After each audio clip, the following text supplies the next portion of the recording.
আওয়ামী লীগ, যুবলীগ, ছাত্রলীগ, জাহাঙ্গীর কি আর কে কে যেন আছে, মুজাম্মেল।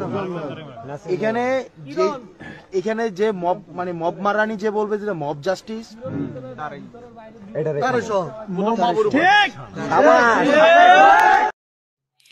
হাসনাত, আপনি এটা কি বোঝাতে চাইছিলেন? আপনি মব মারানি, আমরা যারা মব জাস্টিসের বিরুদ্ধে, মব সন্ত্রাস, আমি এটাকে জাস্টিস বলি না, মব কখনো জাস্টিস না, মব সন্ত্রাসের বিরুদ্ধে আমরা যারা চিল্লা চেঁচামেচি করলাম, ব্যাপক চিৎকার করলাম, এবং এই মব জাস্টিসের যিনি গুরু, তার সাথে আপনি রাতে দিনে কথা বলেন, সব সময় কথা বলেন, পরামর্শ নেন। এই মব জাস্টিসের যিনি সম্রাট, তার সাথে আপনার এত মানে লতকালতকি আমরা দেখলাম। তো এগুলো তো আপনাকে তো বুঝতে হবে হাসনাত।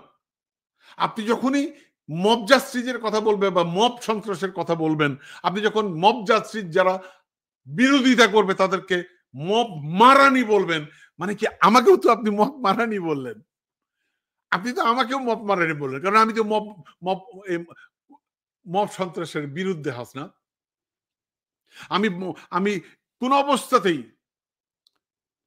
মব সন্ত্রাসের পক্ষে কথা বলতে পারি না একজন সচেতন রাজনৈতিক ব্যক্তি হিসেবে, কখনো না, কোনোদিনও না। এখন এই মব সন্ত্রাস বন্ধ হয়েছে, আমরা ব্যাপক প্রতিবাদ করেছি। আপনার আপনার আপনার যিনি যিনি পরামর্শদাতা, উনি উনি আপাতত এই বন্ধ রেখেছেন।